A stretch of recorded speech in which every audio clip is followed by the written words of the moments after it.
Hey guys, Body1Kraz here, and in this video we're going to move away from the electronic dance music content for just a second to talk about something that's very rarely talked about on YouTube, and that is local acetate records. But first of all, literally a day after I recorded my DJ Double Packs video, this arrived in the post. Another DJ Double Pack, Neo Cortex Elements. I need to clean it up and listen to it, but hopefully that'll be great. So going to the topic of this video, which is local acetate records. For context, I live in the north of UK, Lancashire, and we have a load of charity shops getting loads and loads of rubbish records in every day, you know, like the classic sort of charity shop finds, you know, that nobody ever wants or some idiot has 100 copies of. But in those piles, we do find a couple of rare local records as well. Ones that aren't really talked about or can't find any information on online. And I do have some local vinyl records. For example, Bakeup's Brass and Bells. I've actually been to this location where this picture was taken. It is Stubley Park in Bakeup. Excellent park, you know, to go to. But anyway, I cannot find any information about this on websites such as Discogs. Obviously, there's some people on eBay selling this for like 11 quid. But I can't find any information about this online or on Discogs. I have listened to the album, it is great. Same thing with this one as well. I found other releases by this record label, Queensway, but I can't actually find any information about this record online. I did find a little bit about these two though. This one is the Young Musician Society in Castleford. I actually have no idea where this is. It's probably not local, but still it's an interesting find. I found that one in Hebden Bridge. And this one here I also found in Hebden Bridge. This is from the band of Fifth Halifax. Coy the Boys Brigade. No idea, but that's from Halifax. That's pretty close. I found this one in Bakeup. Yeah, I know. Obvious, isn't it? I found this one in also in Bakeup, I believe. No, I'm thinking of another record. No, I found this one in a Rotten Stall charity shop, actually. Found this one in Hebden Bridge, and I also found this one in Hebden Bridge as well. So, pretty local records. However, we're actually just going to put those to one side and talk about local acetate records today. And acetate, sound quality is actually better. I actually don't have the equipment to play these acetate records because they're all 78s and I've only got a 33 and 45 cartridge. I will get a 78 cartridge soon.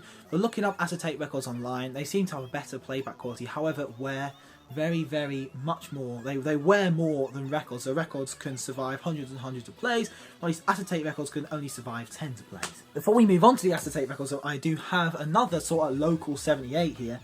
Tynecastle School. I found this in Ramsbottom. No idea where Tynecastle School is. I don't even know if it's even open anymore. But apparently this 78 has the Hallelujah chorus on one side. Yes, I know this 78 is dirty. I'll clean it once I've got the equipment to play it. And also you have Nymphs and Shepherds as well on the other side as well. But yeah, this is very interesting 78. Cannot find any information about it online whatsoever. I already had this. I actually got this sleeve when I very first started collecting records. I just put this record in this sleeve because, you know, why not? My mum also posted on the Bakeup Past and Present group about this sleeve a couple of years ago when I got this. And this shop is very much closed. However, it was very active in the 1920s. And it's so amazing to see a sleeve from the 1920s is still in, let's just say, readable condition. Because, you know, a little rip at the top there, you know. It's not in mint condition. It's not even excellent condition. It's just good. But, you know, at least it holds the record. At least there's no sort of seam splits anywhere. But yeah, so if anybody has any information about any of the records featured in this video, please drop them in the comments below because I'm really looking forward to finding out more information about these and where they've come from. Right, so on to the acetates. So these are usually really heavy and are often used as dub plates for DJs or like test pressings, you know, finding out if the music's alright or not. They are made out of metal. I think it's aluminium. I don't know. I think aluminium is a separate thing. But they're made out of some sort of metal, really heavy, and cannot survive loads of plays. So it's best to, when you get these, it is best to sort of have the correct equipment to play them and digitize them as soon as possible. The first acetate I'm going to show you is this one here. And this was the first acetate I ever got in my collection.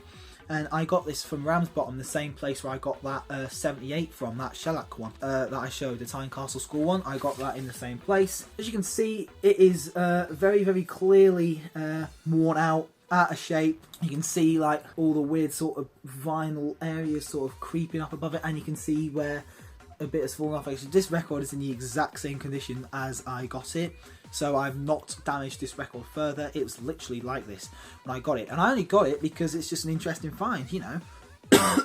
These records are really dusty as well, which we'll get to in a bit. But this one here says something about prayers and stuff. Clark Louise School. I can't read that because the pencil has like just faded. This one here says something about the Lord is my shepherd. If anybody can decipher that, read that, that'd be great. This one here says, is that a Mark Wyman? Yeah, a Mark Nyman recording. There's the label there. Right, so that is the only acetate I've actually ever found in sort of an antique shop. However, literally this morning, something really interesting happened. So at my sixth form, one of the drama rooms is apparently supposed to be some sort of entertainment, like all-in-one entertainment room, and that's why they have a load of records in the back as sort of like used for props. However, I learned that they were getting rid of them, so obviously I'm interested in having some of them. They eventually got back to me saying I could have all of them I wanted to which I said no, I don't have the space, but I can sift through them and take what I wanted. And I took all the ones I wanted. That was like sort of like 20 records or so. And also these acetates as well of local bands. So I'm just going to sift through these on camera, and if anybody anywhere in the world has any real information about any of these, then please let me know, because I want to know where these have come from. So I've got 5 acetate records here. There's 2 in this one and 3 here. And I'm just going to be going through these to see what they are. So first one has a very, very small lead in. Very, very small lead out. Sorry, lead in's this bit, lead out is this bit here. But very, very small lead out, as you can see. And if you flip it around, it's got a very, very large lead out. So I don't know what is going on there.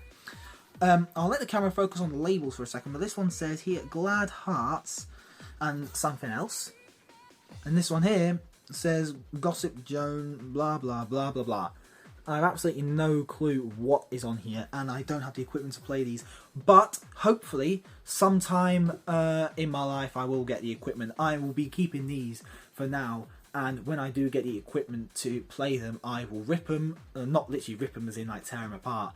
I mean rip them as in like copy the source to a digital file and upload them online for everybody to hear, as these are most likely in the public domain. Next one is from the same recording studio, Drury Recordings. This one here again has a small lead in. No, I keep getting that confused, don't I? Lead out. This one's got a very small lead out, however, turn it around, it's even got a bigger lead out on the other side. And what's interesting to me is that I can't even see the groove. It just goes into the centre. It literally just stops there. Maybe it's a locked groove. I have no idea. Again, this one here says Daybreak or Full On Me. No clue. And also Cuckoo and Rap of, again, absolutely no idea. Let's put this back here. Right, and the final one I have from this sort of recording studio is this one here. Literally, again, very, very small lead out. Got it right this time. And then a very, very large lead out on the other side there. And this one here says Daybreak and Full Mix. So I think this is literally a duplicate, maybe. And Wrap Up, Roll Up, and Cuckoo again. So this is literally a duplicate of one of the previous ones. So it's very interesting to have 2 of these. What I think, though, is that this might have been part of the set. Because if you look at this one here that I've literally just talked about, it's got a number 4 on it. And here, it's got a 2. And if I just get the other 2 that I've just covered, these ones here. This one here has the number 4 on it. This one here has number 2 on it, so that's a duplicate. However, this one has the numbers 1 and 3 on it. I will be uploading some pictures, and also this one here does have Modern School Choir Haslingden on the sleeve in the same handwriting. So this one here has obviously got some choral music on it, which I do like choral music because I like the reverb, you know, and the aesthetics that you get in the performance spaces. So, and the final 2 acetates I have are just in this one sleeve. I will be separating them at some point once I get to the point where I look through these properly. But this is a 2-disc set. And when I first got this, they were literally just stuck together like that. And I thought, wow, this is really heavy acetate. And then I just realised, you know, there was 2 of them. So let's go through first parts. So here we have X1. It's literally all it says.